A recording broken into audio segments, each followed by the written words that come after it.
भगवान शिव का गंगा अवतरण तीर्थ में तपस्या के लिए जाना। हिमावन द्वारा उनका स्वागत, पूजन और स्तवन तथा भगवान शिव की आज्ञा के अनुसार उनका उस स्थान पर दूसरों को न जाने देने की व्यवस्था करना। ब्रह्मा जी कहते हैं, नारद हिमावन की पुत्री लोक पूजित शक्ति रूपा पार्वती हिमावन के घर में रहकर बढ़ने लगी। जब उनकी अवस्था 8 वर्ष की हो गई तब सती के विरह से कातर हुए शिंबू को उनको जन्म का समाचार मिला। नारद उस उद्धत बालिका पार्वती के हृदय में रखकर वे मन ही मन बड़े आनंद का अनुभव करने लगे। इसी बीच में लौकिक गति आश्रय ले शंभू ने अपने मन को एकाग्र करने के लिए तप करने का विचार किया। नंदी आदि कुछ शांत पार्षदों साथ लेकर वे हिमालय के उत्तम शिखर पर गंगावतार नामक तीर्थ में चले गए, जहाँ पूर्व काल में ब्रह्मधाम से च्युत होकर समस्त शिखा विनाश करने के लिए चली हुई परम पावनी गंगा पहले भूतल पर अवतरित हुई थी। जितेंद्रिय रहते वहीं रहकर तपस्या आरंभ की। वे आलस्य रहित हो चेतन ज्ञान स्वरूप नित्य ज्योतिर्मय निराकार जन्म में निदान स्वरूप हेतहीन तथा आश्रय रहित अपने आत्मभूत परमात्मा का एकाग्र भाव से चिंतन करने लगे। भगवान हर के ध्यान प्राण होने पर नंदी, भृंगी आदि अन्य पार्षदगण भी ध्यान में तत्पर हो गए। उस समय कुछ भी प्रथम गण परमात्मा शंभु की सेवा करते थे। वे सब के सब मौन रहते और एक शब्द भी नहीं बोलते थे। कुछ द्वारपाल गए थे। इसी समय गिरिराज हिमावन उस औषधि बहुल शिखर पर भगवान शंकर का शुभागमन सुनकर के प्रति आदर की भावना वहां आए। आकर सेवकों सहित गिरिराज ने भगवान रुद्र को प्रणाम किया, उनकी पूजा की और आनंद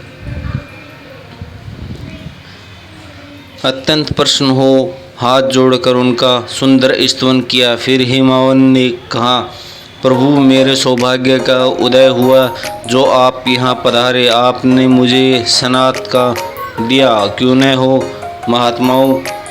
यह ठीक है वर्णन किया कि आप दीनवत्सल हैं। आज मेरा जन्म सफल हो गया, आज मेरा जीवन सफल हुआ और मेरा सब कुछ सफल हो गया, क्योंकि आपने यहाँ पदार्पण करने का कष्ट उठाया। महेश्वर, आप मुझे अपना दास समझकर शांत भाव से मुझे सेवक के लिए आज्ञा दीजिए।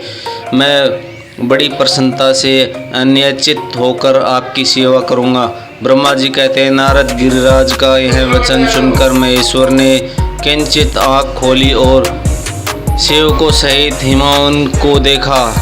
सेवकों सहित गिरिराज को उपस्थित देखकर ध्यान में स्थित हुए जगदीश्वर वीर मुस्कुराते हुए कहा। महेश्वर ने बोला, शैलराज, मैं तुम्हारे शिखर पर एकांत तपस्या करने के लिए आया हूँ। तुम ऐसे प्रबंध करो जिससे कोई भी मेरे निकट न आ सके। तुम महात्मा हो, तपस्या के धाम हो तथा मुनियों, देवताओं, राक्षसों और अन्य महात्माओं को भी सदा आश्रय देने वाले हो।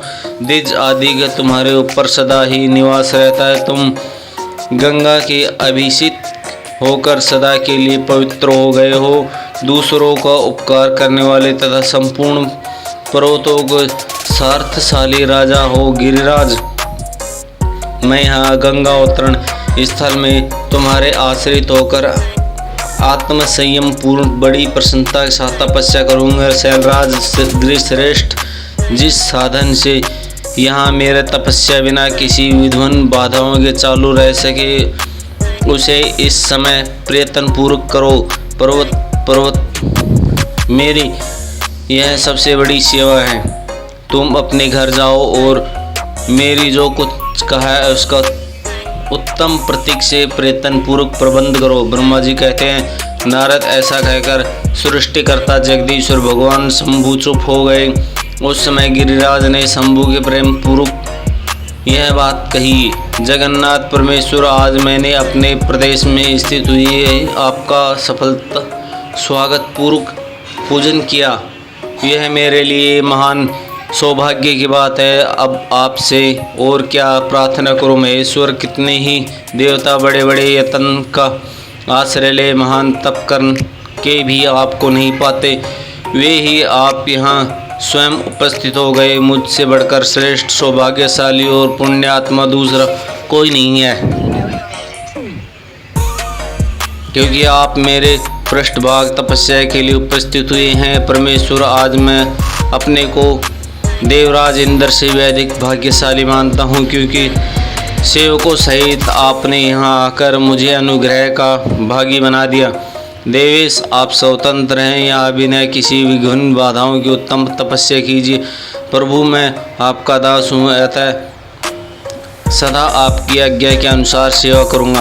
ब्रह्मा जी कहते हैं, नारद, ऐसा कहकर गिरिराज हिमवंत तुरंत अपने घर को लौट आए। उन्होंने अपनी प्रिय मेनका को बड़े आदर के साथ यह वृतांत कह सुनाया।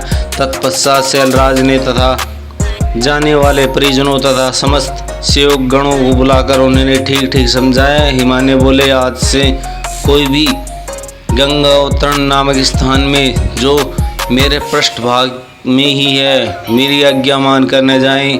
यह मैं सच्ची बात कहता हूँ, यदि कोई वहाँ जाएगा तो उस महादुष्ट को मैं विशेष दंड दूंगा।